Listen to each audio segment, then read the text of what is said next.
Let's get started. Joining us now, politics reporter for Semafor, Dave Weigel, staff writer for The Atlantic and MSNBC political contributor, Mark Leibovich, and national affairs correspondent for The Nation, John Nichols. Dave, what exactly is the role of Congress here, and what is Trump trying to get them to do? Well, it's massive, and there might be some issue in the future where Republicans in the House decide to break with Trump. It's unlikely to be this. The House Oversight Committee also has jurisdiction over D.C. You've seen James Comer really cheer on the imagery and the idea of federalizing the law enforcement in D.C. and moving military resources into D.C. There's no objection from Congress. Congress does have this ability. Now, the home rule powers we're talking about come from 1972. That was the aftermath a couple years earlier of riots in D.C. that burned down a section of the city. That's the emergency that the legislators were thinking about 50 years ago, not what Trump is saying now, which is crime, which had been falling, is not low enough. But you're not going to see opposition. I haven't talked to every single Republican in Congress. This is a powerful issue for them. They'd already voted several times this year to roll back D.C.'s powers to on a couple other criminal justice reforms, its ability for non-citizens to vote in local elections. They love taking powers away from D.C. This is an easy issue for him with Republicans, a little more complicated with Democrats. And Dave, I'm wondering, do we know if there's been any discussion to restore this billion-dollar funding gap to the district, which the district frankly needs to fund things like the police? I laugh not because it was funny, but because it's farcical. This was left out of the funding bill early in the year. The Senate passed it without any debate, really. Susan Collins asked for it. The House treats this like a joke. They don't need to take it up. And this was, you framed it correctly, taxpayer money paid by residents of D.C. that is, because of this process we're talking about, sloshed in with the rest of the budget. It was just money taken from D.C. The city did not respond by cutting police, by cutting fire. It responded by cutting some services. But that's the context. Mayor Bowser, who is not that popular in the city at this moment, said at a community meeting on Tuesday she wants to hire more police officers. She'd love there be 700 more police officers. She'd love to work with what she's being given by the administration. And you're right. The Congress does not treat D.C. like a sovereign city that can hire its own police. It does not trust them. It thinks they're too liberal, the leadership of the city, and it wants to undermine them and take their power away. John, I want to ask you about those congressional training wheels. I mean, Washington, D.C. is an easy target because of this unique status. But how much of its current situation is a result of Congress? Look, Democrats had control of both chambers at one point. There was a big push for D.C. statehood. They didn't do it. Yeah, I might not be popular with some of my Democratic friends when I say this, but the Democrats have let D.C. down many times. And the fact of the matter is that the District of Columbia has a complexity as it seeks statehood. Most countries around the world, their governing center, their capital city, has representation and some sort of, I think, better structure. In the United States, as Dave was saying, they have had this sort of evolved structure, and it's become partisan. And when Democrats are in charge, they frankly, I think in the past, didn't choose to take the bold step, as some members of Congress have certainly recommended, including representatives, non-voting representatives from D.C. But in failing to do that, now you've ended up in this situation. The District of Columbia does not have voting representation in Congress. The District of Columbia does not have the sort of structural control over its circumstances. And there are those who say, well, it's a city. But, you know, there are many states around the country with huge cities, and they have a state government, and then they also have a local government, and the feds relate to that. D.C., it becomes a wholly different thing, and you effectively end up in a situation where, when the Republicans are in control of Congress, they basically say, well, we're going to run D.C., and we wouldn't necessarily run everything, but a lot of it, and that takes away the ability of the District of Columbia to do a lot of things. You're talking about this financing, hole, the lack of the money. The states have different relationships. And if you had statehood in D.C., a lot of this would be different. I think there would be a lot more funding to do a lot of the things that D.C. wants to do. And do understand this. People in District of Columbia want to be safe. They want to have, good local services. They want to have public safety. And if they had more resources, I think they would be doing exactly what other cities around the country do.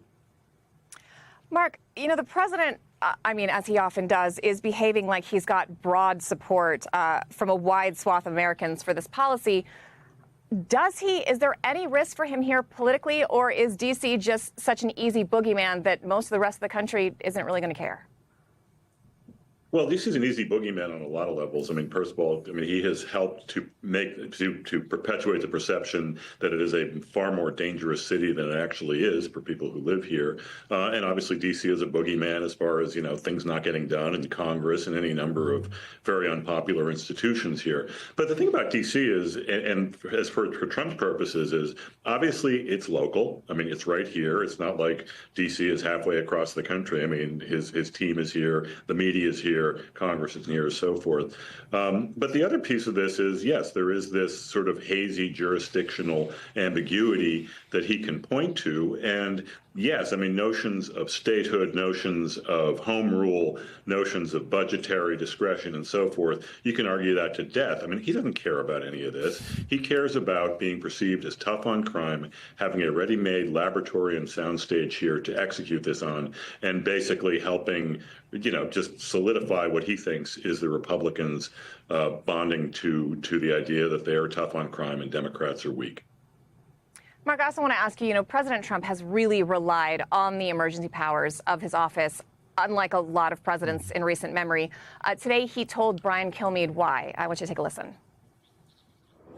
They're going to have to handle it the way they want. I'm there to help. But if I see a city going bad, I said it last time. Last time, I went right by every perfect little edict and rule, and I'd let the governors run their stuff, and they'd run it into the ground. I said, if I ever do this again, this is what I was thinking about it. I said, I'm going to act before the fact. I'm not going to act after the fact. Does he have room to run here? Is there a frustration Americans feel about politicians and Congress that might make them susceptible to this kind of argument?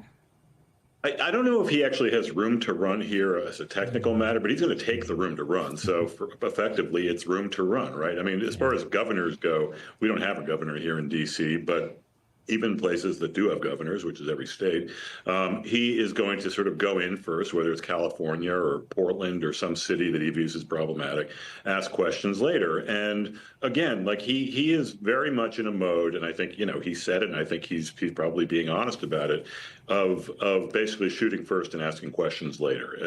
Not literally, obviously, but doing the bold thing and then letting the Democrats and his opponents play catch up, either via the courts or some kind of political maneuver, which could take months, if not years. So, yeah, that seems to be a lesson that he's taken to heart from his first term and his second term. And you see it in play here, just because D.C. is a place where it's easier for him and he has so much more leeway. Yeah. And John, we are talking about D.C., but Trump says he wants to use what he's doing in D.C. as a model for other cities. Can he do that? And is that the place where you think he would get more pushback than we're seeing now? Well, there's no question he would get more pushback because other cities are in states with governors. Now, there are some states where governors are aligned with President Trump, and they would perhaps agree with him and be supportive. But in many of the places he's talked about, you have Democratic governors. And if you listen to Governor Pritzker in Illinois, as an example, you're going to hear a lot of pushback and a lot of argument. Many of these states also have Democratic attorneys general who are prepared to go into court and to fight these battles at many different levels. And so, yeah, I do think it's different. But as my esteemed colleague just said, that doesn't mean that the president won't attempt to do it. One of the realities is that this president tends to do a lot of things and then see how it sorts out in the courts. What I will tell you, though, is that this intersects with politics. And you're going to see governors and mayors, in some cases, standing up to Donald Trump. And so this could be the basis for a lot of political fights going forward. Dave, you've got a new piece about how challenging this has been for D.C.'s mayor and for Democrats.